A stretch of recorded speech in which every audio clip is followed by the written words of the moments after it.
I love the draft. I mean, I love the draft. Okay, the excitement of it, the anticipation of who's going to be picked. The first round is exciting for only one reason, and that is because they want to see who the number one team listed will pick, and who will become one, and who will become the top 10. And only because I don't only see it that way because I think most first round draft picks are busts, and the numbers speak out for that. But I love the draft. I love the what happens when the fans are there and they're booing and yelling. But this time it's not going to be. But I still love the draft. What I don't love is mock drafts. I don't like mock drafts. I don't know why people do them, because every single one of them, majority of them who do it, and I think all of them who pick the picks always come out wrong. Why do it? What's the point of a mock draft if you're going to get it wrong anyway?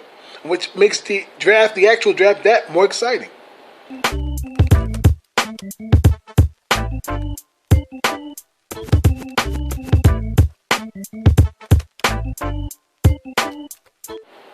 Hello everybody, it's me, Cowboy Legends for Life, coming back at you again with another video with my host that you like the last one. Listen, I can watch the draft all day. As a matter of fact, it's one of my favorite things about the NFL, like I said, because of the draft and other certain things, the NFL is a year-round game. It's a year-round institution. It's not like layoffs for football, baseball, or even basketball and all those other things. We could talk about other sports, but it's nothing like the NFL. It's become truly an American and unique thing. Okay, so but the thing is that now, though I don't like doing mock drafts, I'm going to try something here in a little twists. I tried it before a couple of years ago, and I made my point that we needed a wide receiver because Dez Bryant has to go. This was before Dez was cut. This is before Dez was even thought about taking a pay cut and all this other stuff, or getting him off the Cowboys. And I said we got to get rid of this guy because he's pissing me off. All right, and they got rid of him. They listened to me, but they did a better thing than I did. They picked I think they picked if I remember, I think they picked the lineman Williams. I think that's what he did. But anyway, Dez was gone. And we finally got a wide receiver that was picked, and it was in the later round, Michael Gallup, who turned out to be a great choice. Other than the guy I wanted to at the time, who ended up with Atlanta. I think you remember that. His name will come to me, all right? I'll put it right there. So anyway, but this time, this draft right here, things are a bit unique now. The Cowboys have lost some players, because of Cobb, were elevated actually the slot receiving position over Beasley. Beasley was good at it, but Beasley was never a game breaker. Cobb was a game breaker, and he played that position well. But we no longer have Cobb. And I tell you, people are talking about getting another defensive player, lineman. I say, yeah, well, let's get that in the second round. If we have a chance to get a particular wide receiver that can become a replacement for Cobb, who will become a slot player, because we need a slot player. We need a slot receiver very badly, because it worked out for Beasley for a particular time for the Cowboys. Well, he came up hurt a lot, and they finally just wanted to get rid of him. But Cobb just took it to another level. So I'm hoping that we can do that. And my pick for that mock draft, I'm thinking the Cowboys may, in their first pick, do this time pick a wide receiver, because to me, if you can hold on to what we have in the front line, okay, in terms of defense, what we have right now that's being healed, and a few players that we lost, I think we'll be okay, except if we get Randy Gregory and this Aldon Smith back. If we do get those two back, then we're going to be in good shape. And of course, they want to get somebody to replace other players that are gone. Tristan Hills may turn out to be a bust. Taco's gone, and Collins is gone. But you know what? I'm not even mad about that, okay? What's more important to me is that I don't want them to go and get another damn lineman in the first round, second round, and him being a screw up. I don't want that anymore. Forget that. Let's just continue our offensive projection on the field, and that is our offense was number one. If our offense was number one, let's keep it number one. And that is getting a wide receiver that will replace Cobb. Now, we can also get this guy now. What I'm having in mind is CeeDee Lamb. CeeDee Lamb, everybody thinking that CeeDee Lamb may be picked by the Cowboys and several other wide receivers, but I'm thinking in terms of when I'm looking at CeeDee Lamb, I see his videos. Wow, CeeDee Lamb is nice. His stats are incredible. He had almost 1,400 yards receiving. He has 65 or 62 receptions. Excuse me. He averaged 21.4 per catch. Okay, and he had 14 touchdowns, which is wonderful. He's got a 4.540. 4.540 he ran. That's pretty damn good. Okay, I mean it's not Neon Dion, but it's still pretty damn good. All right, but the thing is that we need that. Now, we can use him. We can use him, and if we can develop him right, like we did Michael Gallup, into a wideout, first and second, or second, of course. Mari's not giving up that position, but and we may use maybe even switch between Amari and Michael Gallup, okay, in the slot. Why? Because I know Amari got great speed, but a 4.540 receiver like CeeDee Lamb can be used to go out wide out, and then people are trying to ignore him because he's a rookie. He could burn a lot of people. If his hands are great, he could burn a lot of people. So that's a good thing. We can switch it out. But I think at the end, what's important here is we have a very capable slot receiver. We're pretty much settled in terms of the tight end with Blake Jarwin at tight end. Okay, we're solid with that. And we have Blake, the other Blake from Kansas City. I forgot his last name. And we have, I think we still may have Keith Schultz. Schultz is decent, but I think that what's important is that we have a solid lineman. We're going to have the only issues I'm having with our offensive weapons are our front line with Frederick retiring, which is sad, but his health is more important than the game itself. Okay, everybody's health is more important. Being safe out there with the coronavirus out there, the COVID-19. Be safe. But what I'm saying, your health is more important than anything else out there, including money. Okay, but what's important here is that the need to replace him. I don't know if Connor Williams can fulfill that.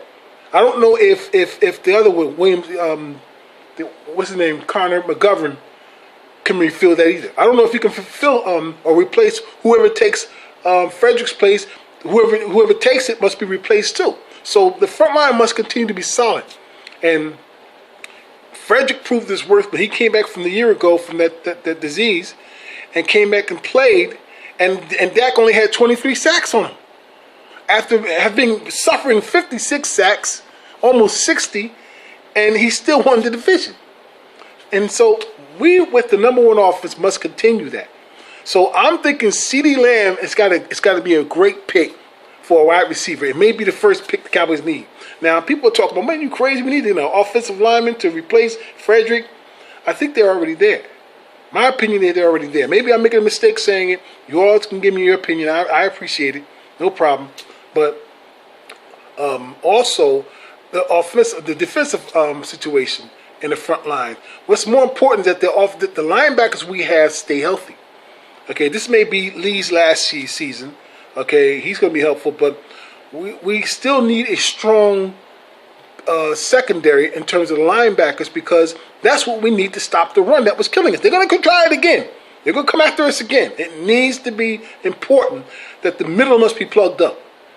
Okay, so we need a strong backer. Crawford can do the job. People think Crawford's not that good or lost him. No, Crawford's always been a great run stopper and the disruptor in the front line, an offensive line. He always been that. He may not be one of the best ones, but he's always been a good run stopper. Go check his record and see.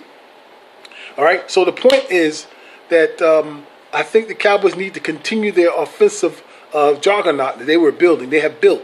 Because people tell you right now, which pisses me off, Dak Prescott always had weapons.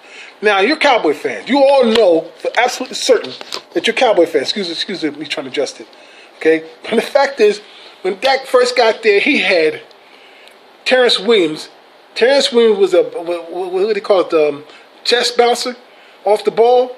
He was horrible. He had Beasley, who was limited as a slot. Great hands, though. Nice little, he was quick, but he didn't have the speed to break open the game. He didn't. We had Dez Bryant, who was gone, okay? He gave a lot of problems. He had a lot of drops. Okay, fine. But he also had Witten, who was very slow like a turtle. He made a lot of catches, but he couldn't move the chains the way we needed to try to make the Cowboys seem more dangerous in terms of getting an open receiver.